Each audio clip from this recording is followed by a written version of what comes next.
Ito naman guys, Range Rover L3 L322 model 2009. Ang concern ng may-ari, nanginginig daw. Pero wala siyang check engine.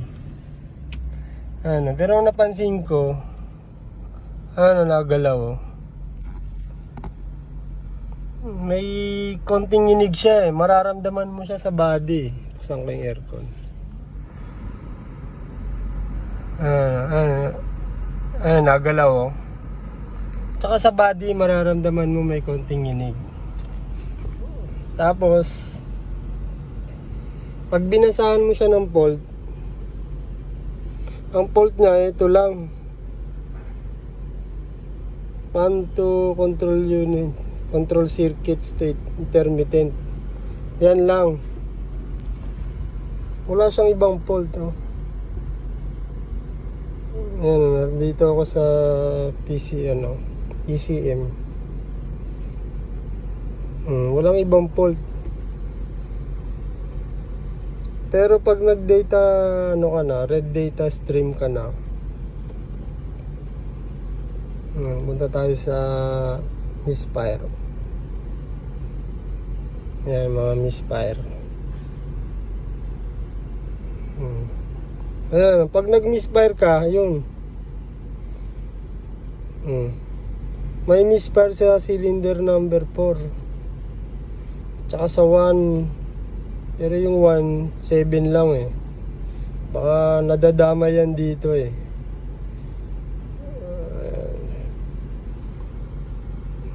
Yan. Nagmi-misfire yung cylinder number 4. Okay. Tapos muna tayo dito.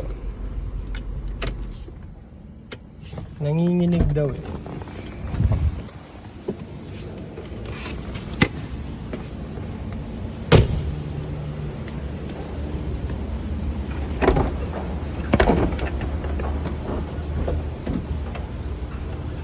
Alam ko ang bilang nito 1, 2, 3, 4. Sabihin lang dito.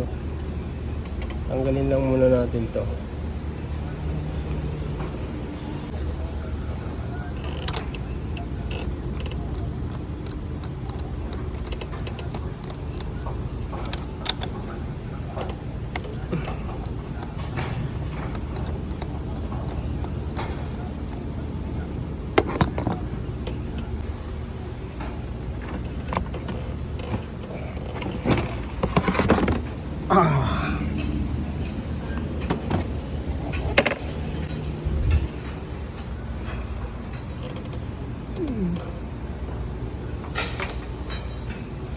Wala, di ko matanggal. Meron pa rito. Meron pa ba? Wala na. Yan, ang gagawin natin, ito, number 2, ignition coil number 2, tsaka number 4. Pagpapalitin natin yung dalawa. Yan, basic lang.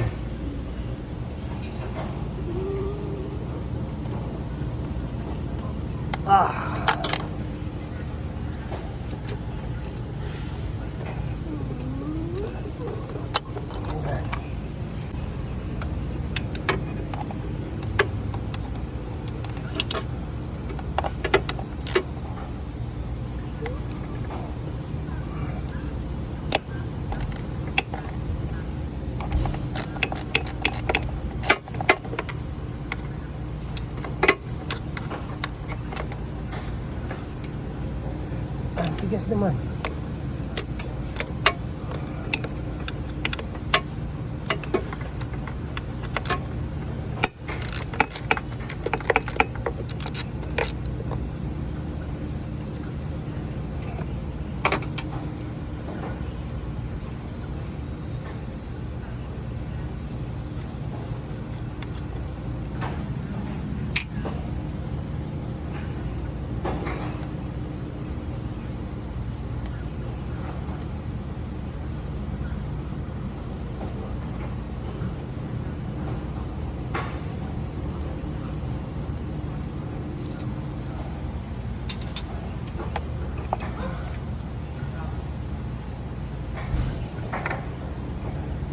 Yan, pagpapalitin lang natin.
Yan, napagpalit na natin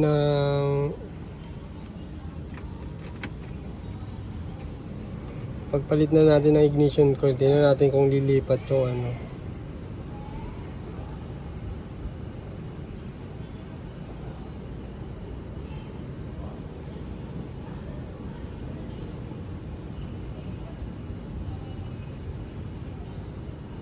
Yan. Check natin. Start.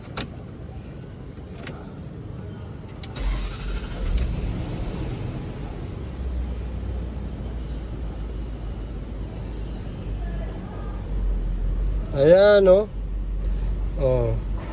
Lumipat sa number 2 yung misfire. So, hindi na natin kailangan magtanggal ng spark plug. Sabihin, ignition coil lang ang papalitan natin. Oh. Pinagpalit natin yung ignition coil ng cylinder number 4 tsaka number 2. Dahil lumipat yung problema, eh alam na. Ayun.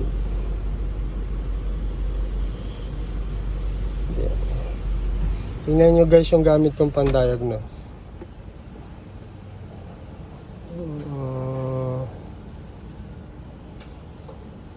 Mewcar lang yan, Mewcar.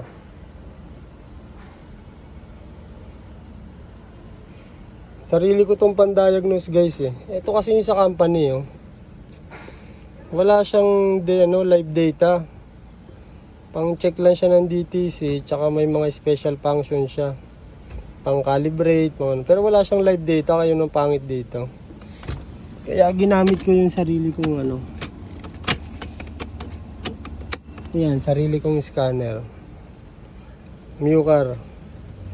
2,000 lang bili ko niyan sa Lazada. Pero napakagamitin dito. Lalo na yung ano. Ito kasi pang Range Rover lang tsaka Jaguar. Ito lahat ng unit. Lahat ng unit yan, ayan no. Pre-update pa yan no. Lifetime update yan. Ang babayaran mo lang sa apps na to, yung reset, $19 per year. Pag gusto mo ng oil service reset, pwede. Ayan.